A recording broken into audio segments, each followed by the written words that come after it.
Combien d'argent liquide peut-on avoir chez soi en 2025? Et pourquoi le cash pose autant de problèmes au niveau des banques et au niveau des États? Pourquoi est-ce qu'ils n'aiment pas que les particuliers accumulent du cash à leur domicile? Tel est le sujet de cette vidéo du jour. Mais avant, je vais te montrer un petit peu l'endroit où je suis. Dans le sens là, tu peux constater que je suis en petite promenade, petite balade matinale. Il fait plutôt maussade aujourd'hui. Je viens de finir ma séance sportive. J'aime bien m'entraîner le matin. Et là, j'aime bien profiter un petit peu du reste du temps pour me balader, pour récupérer un petit peu. Donc je fais souvent, en fait, ce que je fais particulièrement, moi, c'est du renforcement fonctionnel, ça me fait du bien. Et donc j'aime bien profiter de ça, tu vois. Alors aujourd'hui, pourquoi est-ce que les États et les banquiers n'aiment pas que tu possèdes du cash, notamment à ton domicile? Et pourquoi est-ce qu'ils n'aiment pas que tu payes avec du cash? Pourquoi est-ce que ça les ennuie autant? Et combien est-ce que tu vas pouvoir garder chez toi en argent liquide? Tu sais que le cash, ça pose pas mal de problèmes actuellement, dans le sens où les banques font tout pour que le cash, finalement, ça devienne la minorité. Alors c'est déjà quasiment le cas, notamment en France, dans les pays d'Europe de l'Ouest. C'est le cas. Par contre, il y a des résistants un petit peu dans les pays d'Europe de l'Est, où ils n'aiment pas trop les transactions en numérique. Ils préfèrent que les transactions se fassent en cash. Même en Allemagne, pourtant c'est un pays voisin. Alors évidemment, tu peux payer évidemment avec ton téléphone, avec ton smartphone, avec les cartes bancaires sans aucun problème, naturellement. Mais il y a encore des papis, des mamies qui font de la résistance, et même des jeunes. Il y a un petit courant de jeunes actuellement où j'ai vu notamment dans les médias allemands, qui parlaient justement de payer en cash pour avoir un peu plus de liberté. Et tu vois, le thème liberté, ça va revenir régulièrement dans cette vidéo, parce que c'est vrai que l'avantage de payer en liquide, de payer en cash, c'est que ça procure un sentiment de liberté. Pourquoi? Parce que finalement, les banquiers et évidemment l'État n'aura pas de traçabilité. Tu te rends bien compte que lorsque tu vas pouvoir payer en cash chez toi, par exemple, tu retires de l'argent à ton distributeur, par exemple, tu retires 1000 euros, et finalement, tu vas faire tout le mois avec tes 1000 euros, tu vas tout payer en cash, et bien évidemment, ton banquier va pas pouvoir savoir qu'est-ce que tu fais avec cet argent. Tu vois, ça va être un peu plus compliqué.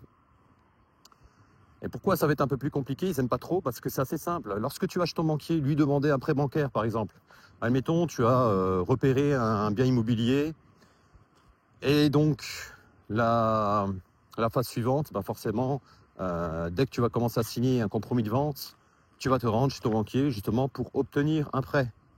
Et le banquier, lui, la première chose qu'il va faire, il va éplucher un petit peu, notamment si tu es client chez lui, il va éplucher un petit peu tes relevés bancaires, tes transactions bancaires, et voir un petit peu comment tu gères tes mois, qu'est-ce que tu fais avec ton argent. Et évidemment, ça va énormément l'ennuyer. Si toi, finalement, tu gères ta vie qu'avec du cash, qu'en payant en liquide, lui, il n'aura pas vraiment de traçabilité. Donc pour lui, ça va être une sorte un petit peu d'énigme. Ça va lui poser souci, notamment par rapport à toi, pour savoir combien est-ce qu'il va pouvoir te prêter, ou du moins, est-ce qu'il va pouvoir te prêter avec un taux avantageux. Tu vois, donc ça risque de poser des problèmes. Donc, comment faire? Comment faire pour lui? Eh bien, lui, il risque malheureusement de te prêter avec des taux immobiliers, des taux d'emprunt beaucoup plus hauts, d'accord? Ou alors, il va se dire, celui-là, c'est un client à risque. Eh bien, on va peut-être le faire payer plus cher. Pareil, donc si toi tu payes tout par carte bancaire, pour lui ce sera beaucoup plus simple.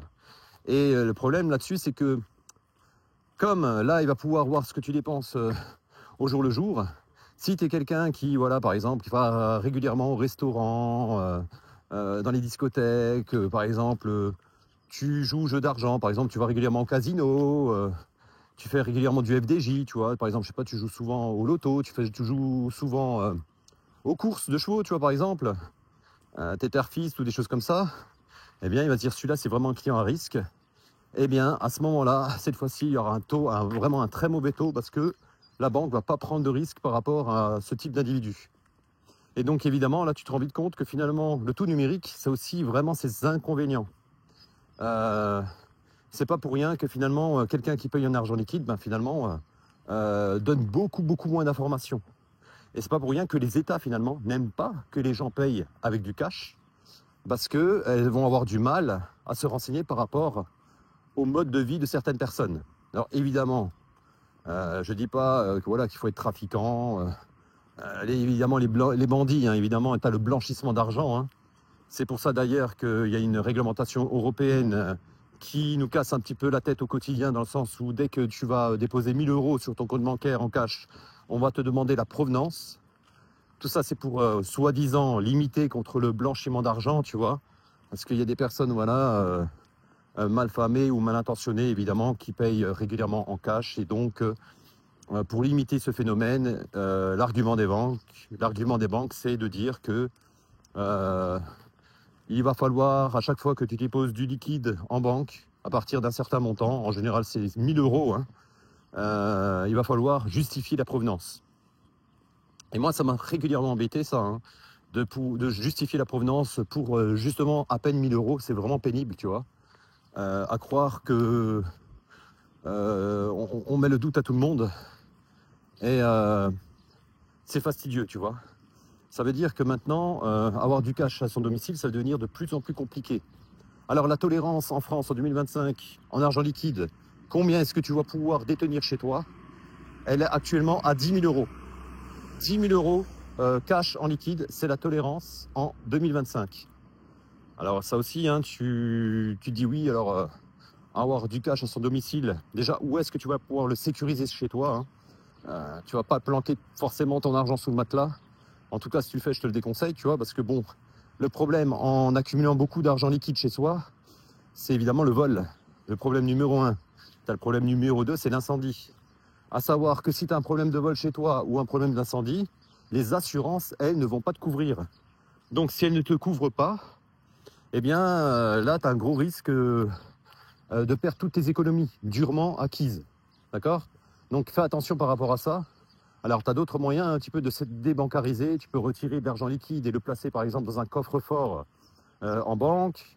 Ou bien, tu as d'autres possibilités pour se débancariser, pour avoir un peu plus de liberté, pour reprendre ton autonomie en main. C'est par exemple d'investir dans la crypto-monnaie. C'est une possibilité, mais c'est quand même très risqué. Ou bien, par exemple, acheter de l'or physique, et le mettre en coffre. Ou bien tu peux aussi, par exemple, acheter des objets un petit peu de valeur, hein, ou investir voilà, dans le vin, par exemple. Acheter des bouteilles de vin qui coûtent cher, où tu vas pouvoir justement en faire fructifier cet investissement. Tu vas pouvoir également investir dans des montres, dans des œuvres d'art, tu vois, dans des tableaux et des choses comme ça. Pourquoi pas? C'est une possibilité pour se débancariser, pour épargner aussi, pourquoi pas? Pourquoi pas? Alors c'est des investissements un petit peu originaux, que je recommande pas forcément de faire ça, voilà, pour tout le monde. C'est pas pour tout le monde, hein, faut pas se mentir, hein. Mais au moins, si vraiment tu en as marre un petit peu d'être tracé, tu as envie d'avoir une vie un peu plus autonome, alors gagner un petit peu plus de liberté, avoir un peu plus de confidentialité sur ta vie privée, parce que c'est vrai que c'est pénible. Par exemple, tu vois, tu investis, par exemple, voilà, tu utilises régulièrement ta carte bancaire, et puis finalement, tu vois que ton banquier, tu fréquentes par exemple des lieux un petit peu loufoques, ou bien tu n'as pas trop envie de savoir ce que tu fais avec ton argent, qu'il sache ce que tu fais avec ton argent. Par exemple, je sais pas moi, tu investis dans les jeux d'argent, ou tu fais d'autres choses, tu vois, je sais pas, tu vas en Asie régulièrement, tu fréquentes des endroits un peu particuliers. T'as pas forcément envie de savoir que ce que tu fais de ta vie, en fait. T'as pas envie de montrer ta vie à ton banquier, tu vois. C'est tout à fait normal. Euh, et donc c'est pour ça qu'il y a certaines personnes qui sont rebelles par rapport à ça, notamment à l'euro numérique. Tu sais, on entend pas mal parler dans les médias concernant la finance, tu vois, que l'Union européenne souhaite mettre en place un euro numérique. Qui dit euro numérique dit fin de la monnaie européenne actuelle. C'est-à-dire que plus de billets européens, plus de pièces de monnaie concernant l'euro, tu vois, ce sera terminé, quoi. Donc si c'est ça, ce sera un peu regrettable et dommageable, tu vois.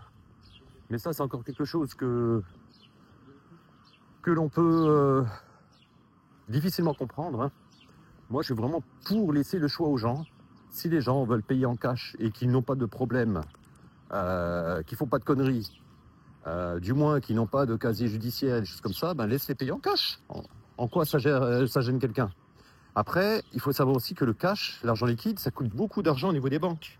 dans le sens que la gestion bancaire concernant les banques, tu vois, la fabrication déjà des pièces de monnaie et des billets de banque, embaucher le personnel qui travaille pour la fabrication des billets, les lieux de stockage dans les agences bancaires, tout ça, ça coûte de l'argent, tu vois. Les distributeurs, ça coûte de l'argent, ok. Donc imagine, tout est numérique, moins d'agences bancaires, économie financière, et donc forcément ça arrange les banques, c'est tout à fait logique. Donc voilà quoi. Donc je sais pas ce que tu en penses par rapport à ça. Donc n'hésite pas à me laisser dans les commentaires si finalement toi tu es quelqu'un pro cash, ou finalement si toi le tout numérique ne te dérange pas.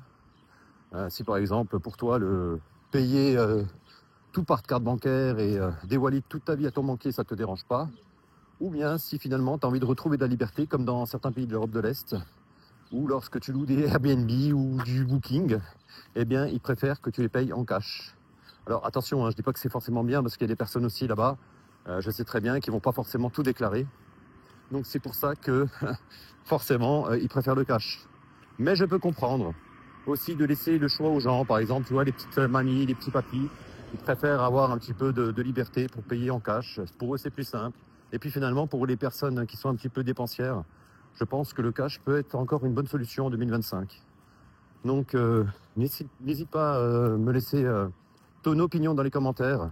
Et puis aussi, abonne-toi à la chaîne.